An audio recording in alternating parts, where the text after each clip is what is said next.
आइए अब रुख करते हैं पटना का। पटना में कवि चंदन द्वारा रचित काव्य संग्रह गोयठा थापती लड़की का विमोचन समारोह हो रहा है, लोकार्पण समारोह हो रहा है। और इस समारोह में सहारा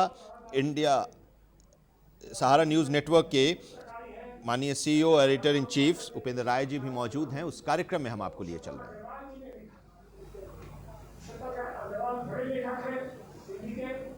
और उन्होंने कबीर पर बहुत अच्छी पुस्तक लिखी, अगर कहानी प्रेम। मैंने उनसे इसी सभागार में जब वो किताब का लोकार्पण करने आए, मैंने उनसे आग्रह किया कि वो भी बैठे। मैंने उनसे यही कहा था कि जवाहरलाल जी पर एक किताब आनी चाहिए, बहुत भ्रम है जवाहरलाल जी के बारे में, निश्चय आनी चाहिए। उन्होंने बहुत ही सुंदर एक अध्याय है, पेपर में नाम जाता है थोड़ा, तो आप जरूर पढ़िए। लेकर के सबसे मैं आग्रह करूँ, जो हमारी उम्र के हैं वो तो पढ़ेंगे, और जो हमसे अनुभव होते हैं कि वो पढ़िए। उसका बजट आपका सारा लिखा हुआ है, गांधी जी की सारी दस्तावेज है उसमें। और उसमें अटल बिहारी वाजपेयी का, वो नेहरू जी जाते हैं पार्लियामेंट में, अटल बिहारी वाजपेयी क्या बोलते हैं और कैसे वो गए वहाँ कलकत्ता, क्योंकि उन्होंने कहा जवाहरलाल जी विपक्ष नहीं है हमारे पास, तो वहाँ से लोगों को लेकर के आए, ज़्यादा से ज़्यादा विपक्ष के लोग कैसे जुटेंगे। तो ये जो चीज़ें हैं, मैं ये मानता हूँ कि कविता जो है इसका कुछ लोग कहते हैं कविता जो है वो हमेशा जो है विपक्ष में बैठती है, ऐसी बात नहीं है। सत्ता विपक्ष में बैठने के लिए लालायित नहीं है, वो भी कभी कभी सत्ता में आना चाहती है। लेकिन ये जो विपक्ष का मामला है वो कंसेप्ट है, वो बिल्कुल ही कंसेप्ट है। साथ ही मैंने कहा कि जटायु जिस तरह लड़ा, जब सीता का हरण हुआ, जटायु जिस तरह से लड़ा, अंतिम अंक तक लड़ा,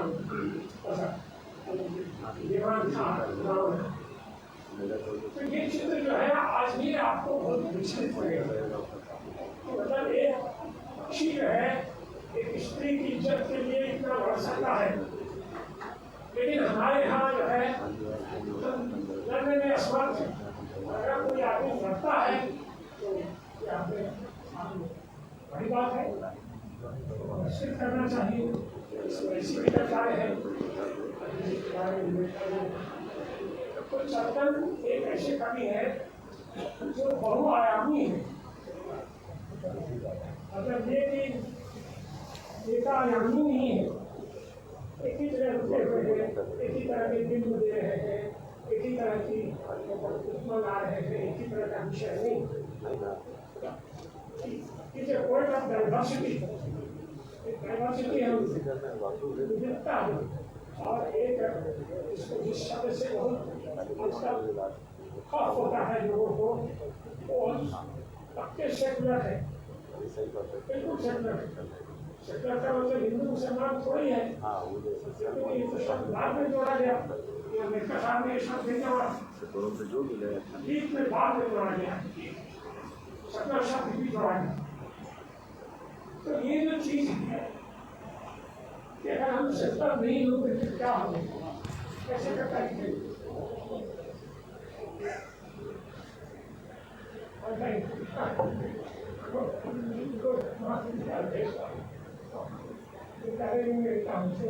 आप तारीफ खत्म। तो यही है, तो इसलिए हम एक करता हूँ उसके और सुना के कोशिश करना।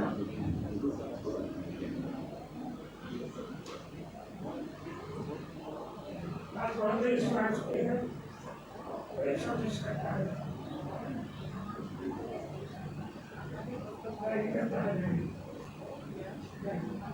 देखिए गाड़ी का टाइम इतनी छोटी है, लेकिन वो आज के दबाव को दिखा रही है। आज का नागरिकों पर कितना दबाव है। मैं तो अपने को भी भूल गया होता, मैं तो अपने को भी भूल गया होता, ये कमबख्त डायरी अजनबी नहीं, रहने दें। तो ये बहुत बड़ी बात है। तो हम यही आग्रह करेंगे आपसे, आप अपनी कौम की हिफाजत में, है ना, चलिए। जैसे मखानलाल चतुर्वेदी ने कहा कि चाह नहीं मैं सुरबार बाटे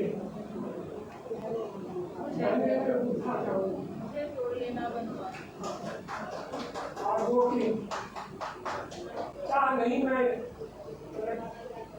देव है, देव देवता जो है उसके सर पर चढ़ू हो उसे तोड़ लेना बनवारी, उस पथ पर देना तुमसे मातृभूमि हित शीश चाहे, जिस पथ जावे वीर है।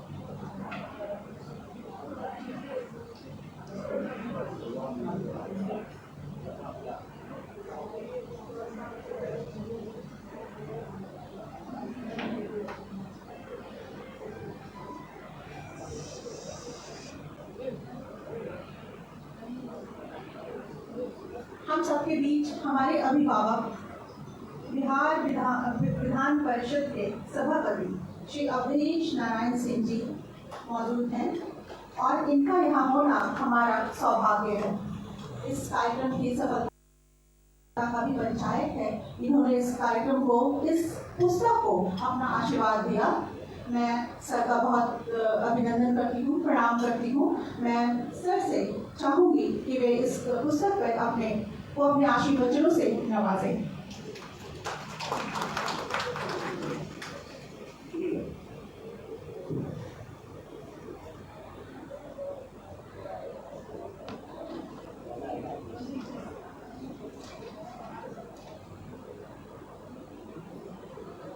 आज के इस चंदन जी की पुस्तक विमोचन के अवसर पर इस मंच पर उपस्थित बिहार के उप मुख्यमंत्री माननीय बहाल रेड्डी जी हमारे लिए और बिहार के स्वास्थ्य मंत्री माननीय Shri Mangal Pandey ji, editor in chief सहारा, जिनका नाम हम लोग बहुत सुनते थे और आज मौका मिला है यहाँ इस मंच पर हम लोग के साथ बैठने का और हमको मौका मिला है उनके साथ बैठने का। ये बहुत बड़ी सौभाग्य की बात है। इसलिए मैं इनको नमस्कार करता हूँ और जो कि अपने क्षेत्र के जाने माने व्यक्ति है और काफ़ी पूरे हिंदुस्तान में चर्चित है। हमारे सुश्री अंशु नैथानी जी, शहर की पत्रकार, सुश्री निवेदिता झा जी, पत्रकार एवं सोशल वर्कर, आलोक धनवा जी, एक प्रसिद्ध कवि और जिनका अभी आप लोग भाषण सुन रहे थे, काफ़ी गंभीर था। हमारे माननीय विधायक श्री शकील अहमद जी, हमारे ही करीब और विधान परिषद के माननीय सदस्य श्री राजेंद्र गुप्ता जी, श्री रमाकांत प्रसाद चंदन जी जो कि पत्रकार भी हैं, कवि भी और स्थानीय सहारा के संपादक भी हैं और सहारा परिवार से आए हुए, हमारे आरा से आए हुए भवेश जी, जिन्हें भीम सिंह भवेश कहते हैं, और ब्रजेश जी, सब लोग हैं इस सभागार में उपस्थित। सभी आदरणीय बहनों और भाइयों, अभी तक जितना भी सभागार में विमोचन हुआ, जाने कि यहाँ साहित्यिक कार्यक्रम बहुत अधिक होता है और अधिक जिस क्षेत्र के लोग रहते हैं उनको हम लोग बुलाते हैं, चाहे मेडिकल क्षेत्र के हो, साहित्य के हो, या किसी भी क्षेत्र के अग्रणी लोग हैं, यहाँ बुलाकर हम लोग सुनते रहते हैं उनके बारे में और वो अपना संबोधन करते हैं, जिससे ये राजनीति में रहने वाले लोग भी ये महसूस कर सके कि हम एक साथ हैं, सभी पक्ष के लोग, विपक्ष के लोग और सभी हमारे सामाजिक कार्यकर्ता बंधु सभी क्षेत्र में कार्य करने वाले लोग हैं। आज ये गोइठा आपकी लड़की चंदन जी के द्वारा लिखा गया है, इस पर मैं यही कहूँगा, ये चंदन की सुगंध है जो कि बिहार के ग्रामीण पर्यावरण, हिंदुस्तान की ग्रामीण परिवेश को, आर्थिक परिवेश को, राजनीतिक परिवेश को और ये साहित्यिक परिवेश को यहाँ पर दर्शाता है। और किस तरह से पीड़ा में रहकर और कवि अपनी बातों को रखता है और उसको लोगों के बीच पहुँचाता है। और पहले भी हम लोग पहले सुने थे, वियोगी होगा पहला कवि, आज से उपजा होगा ज्ञान। तो उसका भी कूट हमको यहाँ पर मिलता है यहाँ पर। और महिलाएं यहाँ बराबर साहित्य की स्रोत रही है, तो ये गोइठा थापती लड़की भी वही एक स्रोत है। और एक स्रोत जैसा कि हम लोग सुने थे, मेरा बचपन से मेरा सानिध्य रहा राजा राधिका रमन प्रसाद के साथ। मैं उन्हीं की स्कूल में पढ़ता था, इसलिए उनकी जो भी कॉपी तैयार होती थी, प्रेस कॉपी, मेरी हैंडराइटिंग दुर्भाग्यवश अच्छी बनती थी, तो हमको ये सलाह बराबर मिलती थी, कॉपी अभी तैयार करते थे और वो जाता था प्रेस में। तो इसलिए हमें सानिध्य प्राप्त हुआ, उन्हीं के मुँह से कुछ सुन करके हम लोग यहाँ पर ये किए। तो जैसे उन्होंने कहा, जयशंकर प्रसाद की बात भी यही कहा कि कभी जा रहे थे, एक गांव के आहर पर कुछ युवतियाँ स्नान कर रही थी और ब्राउन युवतियाँ बहुत ही खूबसूरत कोई लड़की वो स्नान कर रही थी और वो कपड़े भीग गए थे, उसके शरीर में लपेटा हुआ, उनकी नज़र पड़ी, उस पर नज़र पड़ी तो उनके थोड़ा आसक्ति हो गई और चाहते थे, प्रेम हो गया, चाहते थे कि उससे मेरी शादी हो जाए। लेकिन सामाजिक बंधन इतना ये था कि उनकी शादी नहीं हो सकी, शादी नहीं हो सकी। उन्होंने लिखा और किताब लिखा आंसू, जो घनीभूत पीड़ा थी मस्तक में स्मृति से छाई, दूरदिगने आंसू बनकर वह आज बरसने आई। बिहार विधान परिषद के सभागार में कार्यक्रम हो रहा है, लोकार्पण समारोह, जिसमें सहारा न्यूज नेटवर्क के CEO editor in chief Upendra Rai ji इस वक्त संबोधित कर रहे हैं। माननीय रेणु देवी जी, बिहार के स्वास्थ्य मंत्री मंगल पांडे जी, हम सबके आदरणीय और चर्चित कवि आलोक शर्मा जी,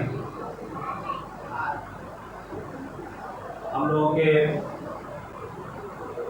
आदरणीय विधायक और कह सकते हैं कि आपका परिचय पहले कराया गया, शकील भाई, जवाहरलाल नेहरू यूनिवर्सिटी से आप संबंध रखते हैं और बिहार की राजनीति में सक्रिय हैं, और विधान परिषद के सदस्य प्रेमचंद्र गुप्ता जी, राजेंद्र गुप्ता जी, हमारी सहयोगी रही, साथी रही निवेदिता जी, अंशु जी, सभागार में उपस्थित सभी देवियों एवं सज्जनों। चंदन जी की कविता के बारे में बहुत विस्तार से अंशु जी ने भी बोला, निवेदिता जी ने भी बोला। मैं थोड़ा बहुत कवि की मनोदशा और उसके मनोविज्ञान के बारे में कहना चाहता हूँ। जब कोई सृजन होता है तो कैसे होता है और उसकी क्या मनोदशा होती है और क्या पीड़ा होती है। हर पत्रकार और पत्रकारिता की परंपरा से बहुत सारे लोग निकले जो इस देश में पत्रकारिता के जगत के साथ साथ कवि के रूप में भी इन्होंने नाम कमाया और समाज को बहुत कुछ दिया। उसमें रघुवीर सहाय, मंगलेश डबराल, प्रयाग शुक्ल, गिरधर राठी जैसे तमाम लोग रहे। और मैं ये मानता हूं कि हर पत्रकार के अंदर एक कवि जिंदा होता है। जब हम पत्रकारिता के प्रोफेशन में कदम रखते हैं तो हमें बॉलीवुड की भी रिपोर्टिंग करने का मौका मिलता है, ओलंपिक में खिलाड़ी कोई मेडल जीत के आता है उसकी भी रिपोर्टिंग करने का मौका मिलता है, कोई अपने राजनीतिक सफर में लंबी छलांग लगा जाता है उसकी भी रिपोर्टिंग करने का मौका मिलता है, कोई साधारण आदमी असाधारण काम कर जाता है उसकी भी रिपोर्टिंग करने का मौका मिलता है। इसके बीच जो संघर्ष चलता रहता है, एक पत्रकार के रूप में, एक राइटर के रूप में, एक रिपोर्टर के रूप में, वही संघर्ष उसके मानस पटल पर अंकित होता रहता है। और जब वो धीरे धीरे आगे बढ़ता है और इन तमाम घटनाओं की, तमाम विरोधाभासों की, तमाम अमीर गरीब की जो खाई है, या यूं कह सकते हैं कि जो एक संघर्ष है, आमतौर पर हमारे देश में पत्रकारों को बहुत लंबे समय तक ये देखा जाता रहा कि ये कुछ नहीं कर पाए इसलिए पत्रकार बन गए। और जिस तरीके से हम लोगों को सिखाया जाता था बचपन में कि जो रोजगार पर पढ़ाई है वही पढ़ाई है, यानी डॉक्टर बन जाओ, इंजीनियर बन जाओ, सिविल सर्विसेज क्रैक कर लो, इसके अलावा यूपी बिहार में तो मैं मानता हूँ कि और कुछ बताया नहीं जाता था। स्कूल में जाते थे तो 4 साल एज कम करके लिखवा दिया जाता था कि लड़का 2 साल नालायकी भी करेगा तो हो सकता है कि सुधर जाएगा, तो सिविल सर्विसेज क्रैक करके कुछ कहीं रास्ता पकड़ लेगा।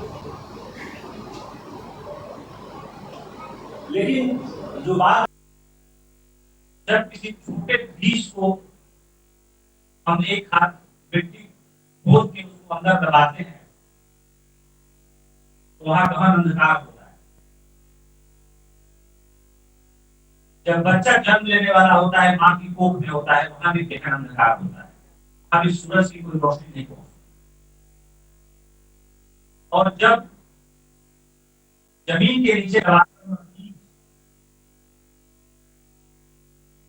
अच्छी नमी और सूरज की अच्छी रोशनी पा करके जमीन को मार के निकलता है,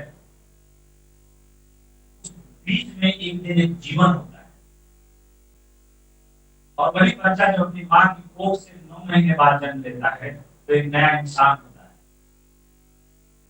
कविता भी वैसे ही है, कविता का मनोविज्ञान भी कुछ ऐसे ही है। जब मन के अंदर भाव पलते हैं, आह पलते हैं और उसकी जो सुप्रीम एक्सप्रेशन होती है वही कविता है। जैसा कि सभापति जी ने कहा कि लोग बचपन से सुनते आ रहे हैं कि वियोगी होगा पहला कवि, आग से उपजा होगा गान। तो मैंने जहां तक समझा है कि गद्य में हम अपने बहुत सारे विचारों को माला की एक लड़ी बना करके खुद के रख देते हैं, काव्य में हम अपने आंसुओं से शब्दों को धोकर परोस देते हैं।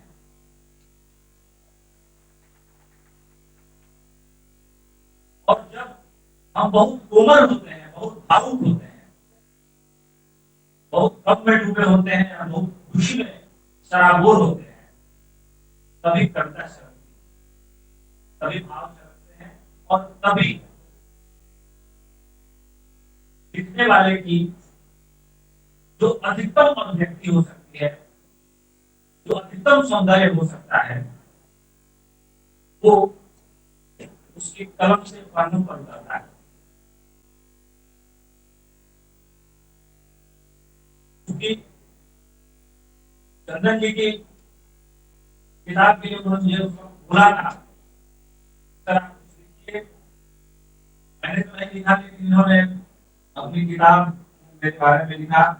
मैंने ऐसा कुछ नहीं किया इनके लिए, ये इनका बचपन है जो इन्होंने अपनी किताब में मुझे इस तरह से याद किया है और एक अपना डेडिकेशन दिया है। अब उस वक्त मैंने सोचा, मैंने लिखी थी जो मैं सुना देता हूँ।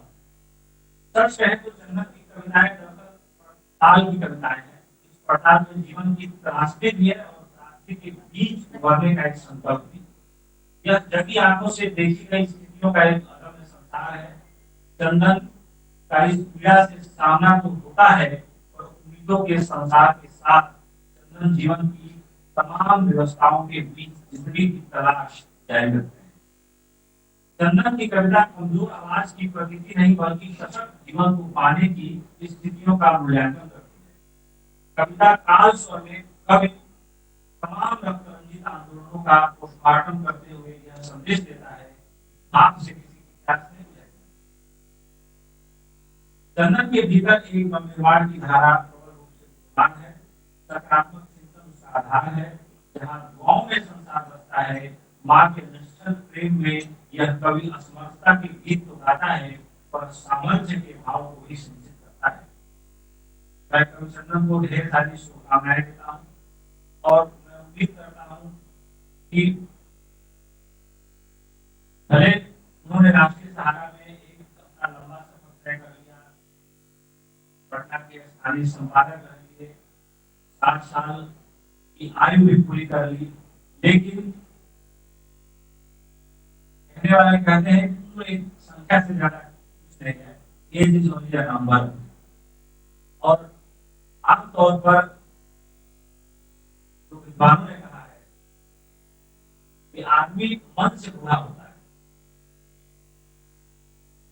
कई बार हम लोग देखते हैं अपने समाज में, मैं बहुत बार महसूस करता हूँ कि लड़का देखने में 15-16 साल का जवान है, लेकिन विचार उसके बड़े पुरातन है। कई बार देखने को मिलता है कि आदमी 60 साल 70 साल बूढ़ा है, उम्र है, लेकिन बड़ा जिंदा दिल है। और मैंने ये पाया है कि दुनिया के तमाम बच्चों में 2 गुण सबसे कॉमन पाए गए हैं। यह मेरा विश्लेषण नहीं है, दुनिया के सारे विद्वानों का मिला के किया हुआ विश्लेषण है कि जो बच्चा होता है वो जो हमारे बचपन की श्रेणी होती है उसी पर कहीं न कहीं आगे रुक जाती है। आज चूंकि चंदन जी के काव्य संग्रह के लोकार्पण के अवसर पर हम लोग इकट्ठा हुए हैं, बोलने वाले और भी लोग हैं, समय बहुत कम है, 4 बजे एक और कार्यक्रम है, वहां भी जाना है, तो कहने को बहुत कुछ कहा जा सकता है, लेकिन समय को ज्यादा न लेते हुए मैं अपनी बात चंदन जी को एक बार पुनः शुभकामनाएं देते हुए यहीं पर समाप्त करता हूं। जय हिंद, जय भारत।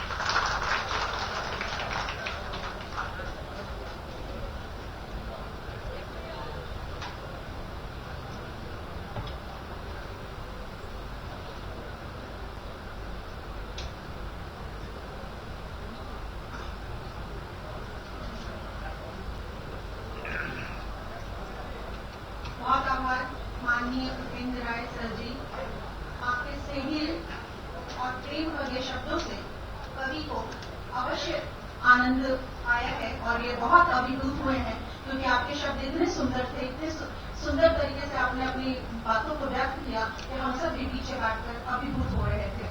मैं असल में पीछे बैठी थी। मैं अब आगे बढ़ती हूँ।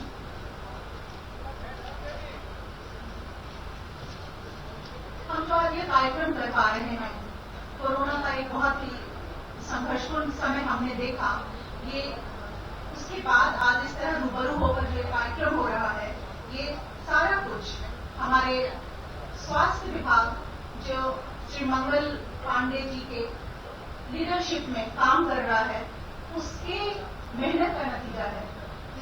इसी वजह से बिहार आज उभर कर आज इस स्थिति में है कि हम सब आप बैठ के हम कार्यक्रम कर पा रहे हैं, जबकि स्थिति अभी भी बहुत जगह बहुत ही ग्रिम है।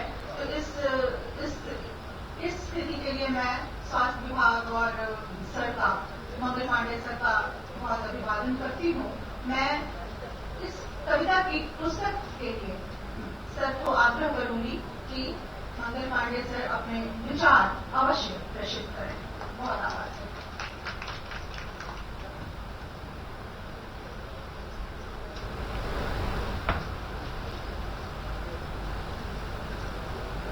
आज राज्य की